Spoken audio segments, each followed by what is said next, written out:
So I'm examining 2 cats for intake here. They're being surrendered for, it looks like, too much responsibility. I guess there was other kittens in this litter and they got rehomed. So we're just doing their first exams to make sure they're healthy. Hi, Mama. So it's a mom and baby.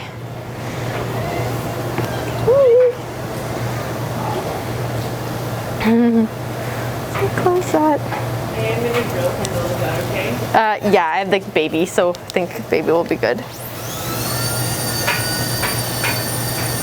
So we start with their weights. Then we kind of do a head to toe examination, checking the ears for ear mites. Make sure the eyes look clear.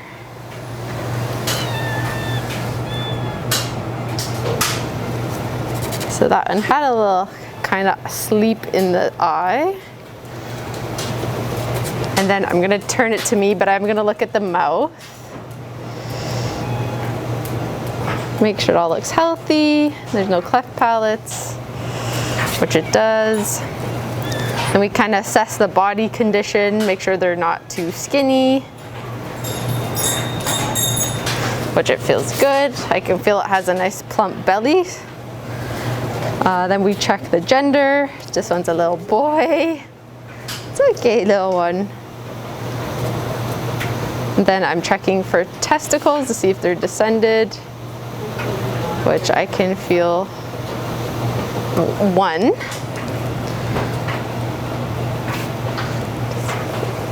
And then I'll just check all the joints. Check for any hernias. Sounds good. And then the last thing we'll do is listen to the heart and lungs.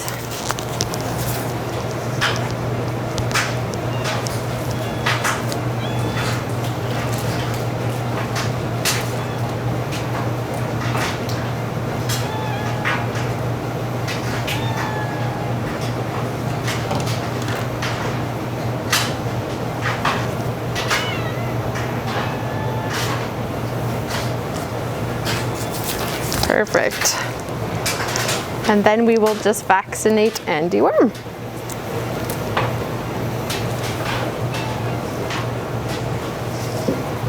So here's the vaccine. They usually don't feel it. So he didn't react. And then I will give him his deworming.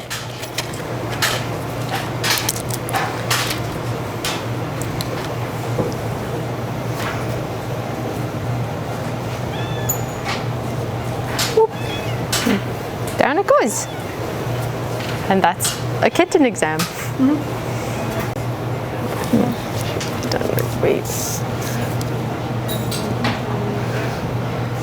Hi, Mama. Hey.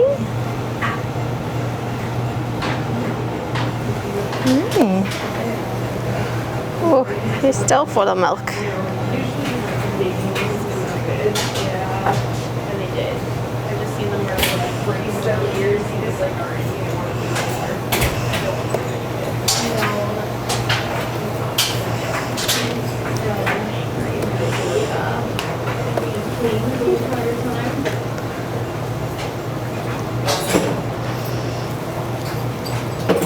Good girl.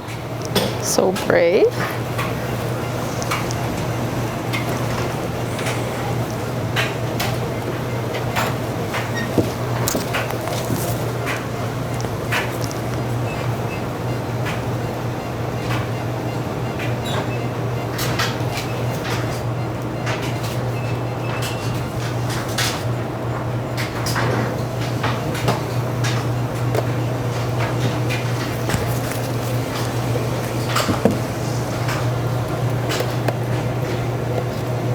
Can you look at those?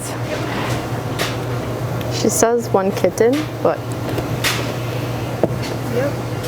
So we're just looking at her mammary glands here because she's a postpartum mom. Just making sure she doesn't have any mastitis or infection. She's still lactating. You feel okay? Perfect. A little bit of ulceration around there from the kittens. Okay, sorry, Mom. Good girl. So brave.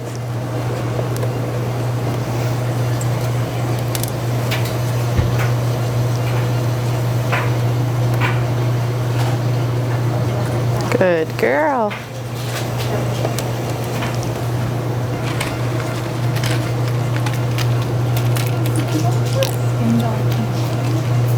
Right, this I think you have. Ah! It's gone.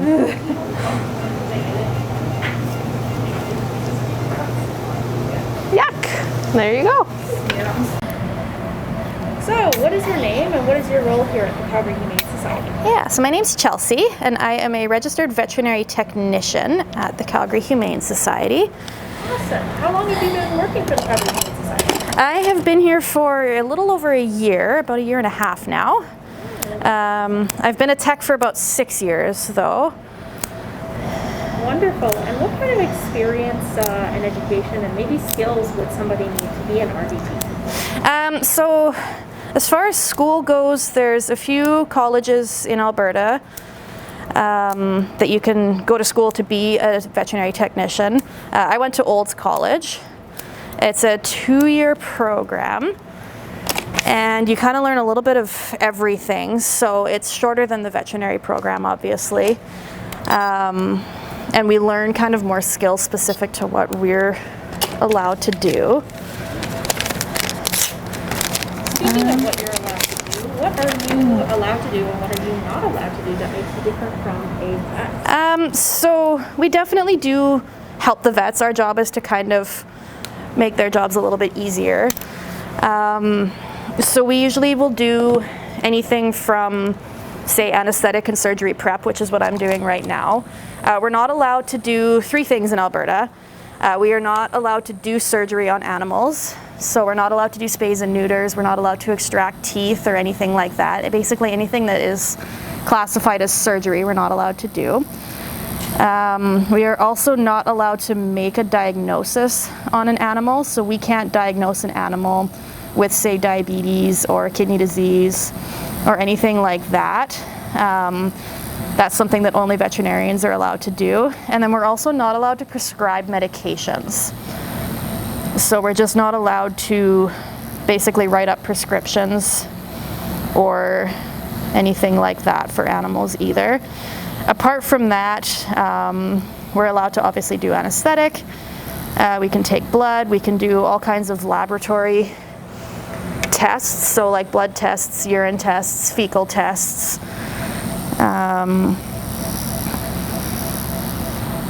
We do, nail trims. We hold animals.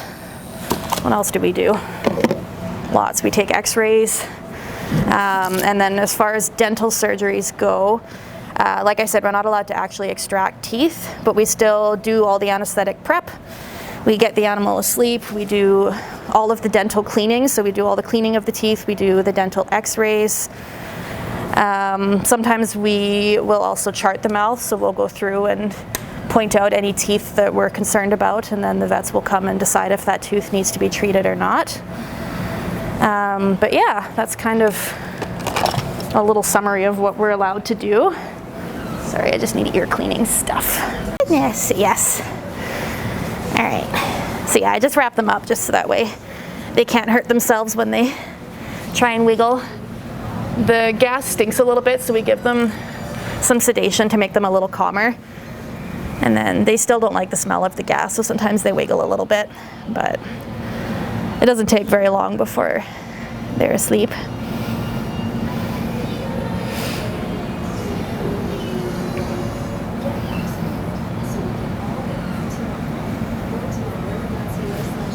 Good job, sweetheart. Very brave.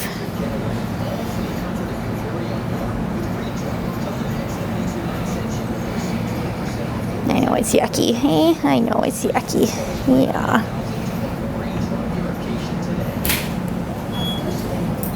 I know. It's all right. It's okay.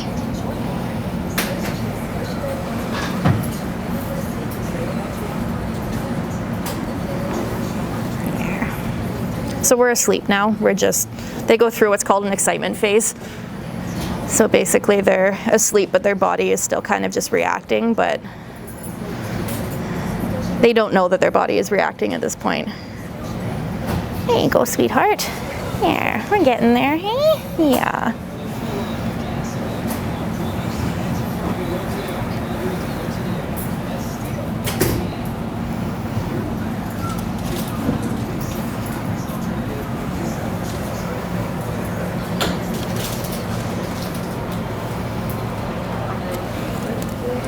And now we're asleep. And then as long as this mask stays on, then she will keep breathing the gas and she'll stay asleep.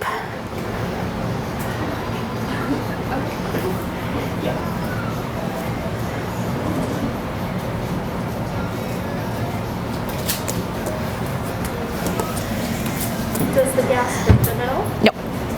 No, it smells, it has a smell to it. That way we know if there's a leak or something, then we can smell it so we don't all fall asleep. But no, the gas doesn't hurt at all. It just basically they breathe it in like normal air, but it just has an anesthetic in it, so they go to sleep. And then it's all adjustable up here, so that's how we control how asleep they are. And then we put some lube in the eyes, just because they can't blink when they're under anesthetic, and we just don't want their eyes to dry out. And then everyone gets a nail trim while they're asleep because they sit still for us, so it's easier to do.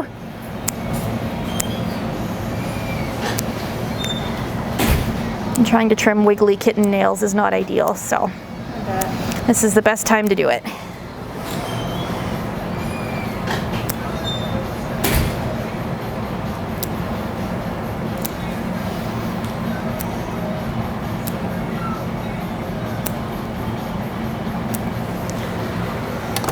Right, and then everyone gets a microchip.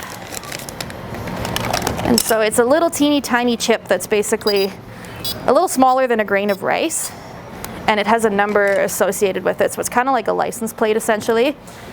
And so we just put the chip right in between the shoulder blades, just underneath the skin. And it's a fairly big needle because it has to fit the chip inside it, so we like to do that when they're asleep. Then they don't feel it. What was that green thing you used? So this is the microchip scanner, and so I always check beforehand to make sure that they don't already have a microchip, and then I scan them afterwards as well just to make sure that the chip is where it's supposed to be and that it's the right number.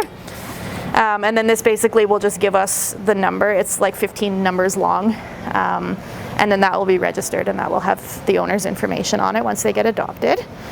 And then from there we also do a tattoo, and this is just partly because you can't see that a cat has a microchip. So if you find a cat on the street, you don't always know that it has an owner. But the tattoo is something that everyone can see more easily. So they all get a tattoo number as well.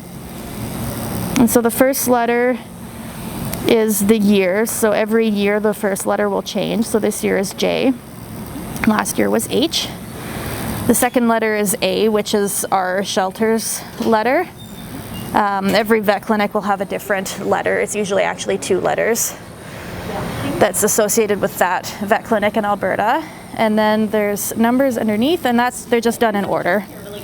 So this is the 504th tattoo that we've done this year. That's a lot of tattoos. Yeah. Yeah, we do a lot here. Not every clinic will do tattoos. Some clinics will just do the microchip, but we do the tattoos as well, just for that extra layer of protection that if they get lost, they can still get back home again. Well, that seems like it's a win-win for everybody. Yeah, exactly. There. And then we just wipe off the extra ink.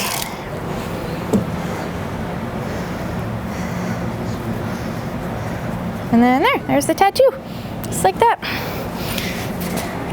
All right, and then Is Julie around? I think, yeah, she's probably doing eyeball. All right, and then before they go into surgery, we have to express their bladders. So Because the uterus and the ovaries are kind of near the bladder and the abdomen, sometimes if the bladder's quite full, then it gets in the way for the vet when they go to remove everything. So we basically just go in and we just feel the bladder and we just empty it out for the vets, so that way it's not in the way.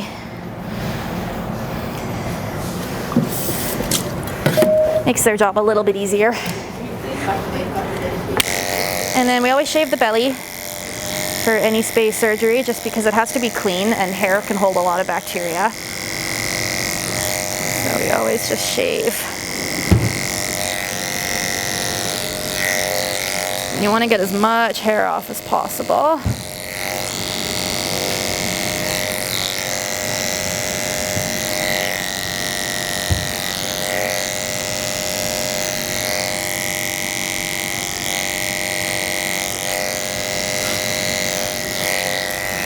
And the fluffier the cat, the more hair there is to get off.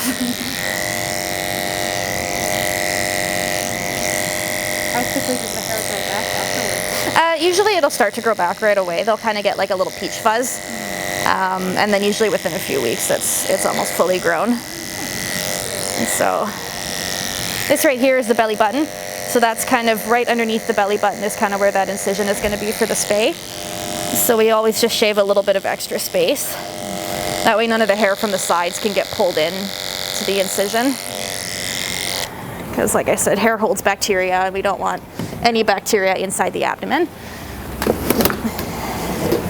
And then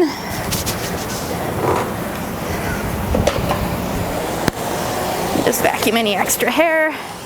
And then I usually get the little nail bits as well while I'm here, because we also don't want those in the way.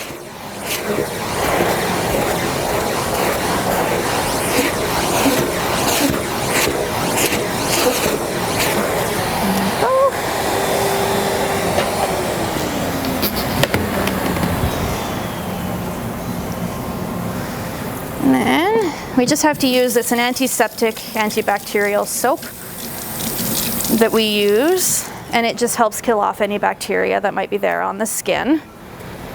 And so from here, once the tummy is cleaned, I don't touch the tummy after this because my hands are not considered clean enough for surgery.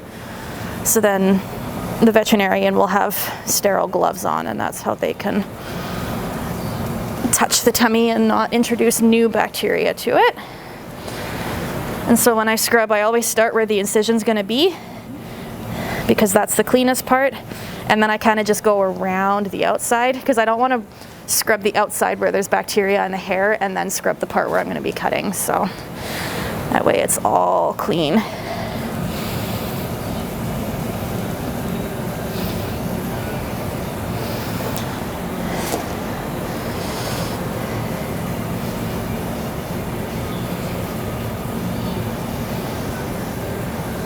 And then I usually just kind of wet the hair down around the outside, just that way it doesn't stick to the skin and get pulled back into the middle there. We're in the surgery suite. I just have to hook her back up to a new anesthetic machine, which is this one here. So this is still just delivering that anesthetic gas through the mask here. And then this is our monitoring equipment. So this basically tells us what our heart rate is. And then this number here is telling us how much oxygen is actually in her blood. So this number we want to be higher than, say, like 90-ish. Because it's on an ear, it doesn't always read the most accurately, but I'm okay with those numbers. And then this will just beep with her heart rate, so that way I can hear how she's doing under anesthetic, and if her heart rate's getting too high or too low, then I know that she might be starting to wake up or that she's going too far to sleep. So that kind of lets us see. Number for the heart rate? It depends on the animal. Cats are always a little bit different than dogs. Young animals will always have a slightly higher heart rate than older animals. So for her, around 200 beats per minute is about average for a kitten. We do give them part of their pre-medication. Their sedation before surgery has a drug in it that helps just kind of keep their heart rate up a little bit. So if they don't have that, her heart rate would probably be closer to about 150. But because we use that medication as well, it just kind of keeps the heart rate up so it doesn't go too low during surgery. So yeah, and then I just make sure that the light and everything is good. And then this little inflatable pad underneath is called a bear hugger. And basically this is just warm air in here, because when they're under anesthetic, they can tend to get cold. So this is just filled up with warm air, and then it just kind of keeps the whole area clean and warm. So, and then we just put the towel on top, because then not everyone is touching the warming pad. You look like you've had puppies. Street dog?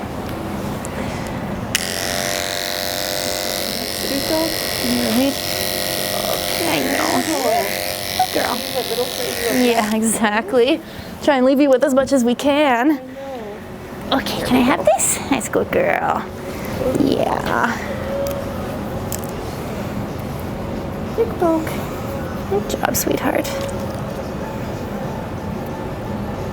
Good girl. Okay, now you gotta bleed for us, though. Like, we need more than that. Good girl. Good job. Good girl. I find it hard to believe that that's all you can give us. Like, we'll make it work. It might be enough for CBC. Yeah, I think I get enough for a chem too. So nice. Oh, There we go. There, now thank working. you.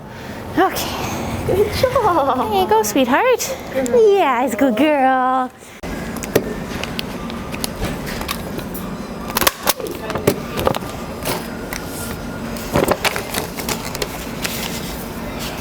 Two 2,000 years later.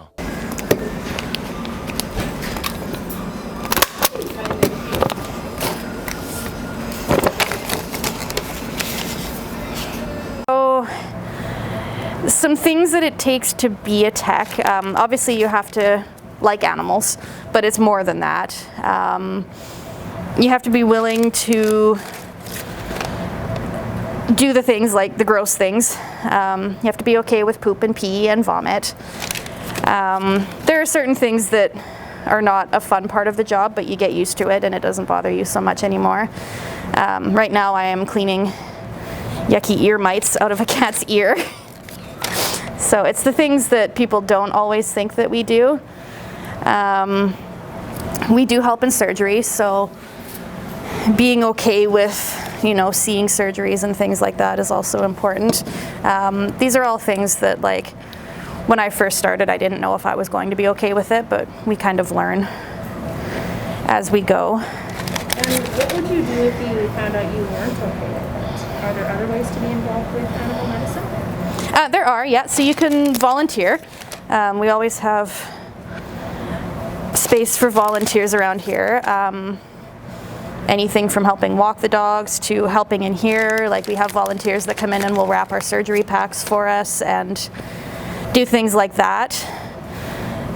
There's also veterinary receptionist positions as well. So you still get to work in the clinic, you still get to work with the technicians and the vets, but you're more on the front end of things.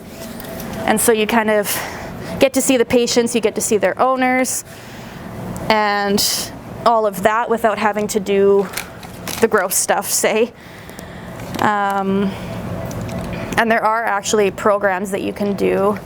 It's called a VOA, and it's a veterinary office assistant. And you can go to school. It's only a 1-year program. And if it's something that, like, you're wanting to get into but you don't really know, a lot of techs will start with that program first and see how they like it. They get to kind of work in a clinic. They get to learn a lot of the medical side of things. But it's only a 1-year program, and if they decide that they're not okay with surgery and they don't want to become a tech, they still have kind of a career choice and somewhere that they can go that lets them be in the veterinary industry still. Well, that's awesome. Thank you so much for your time. No problem. Great job, and you're a wonderful advisor. Absolutely, thank you.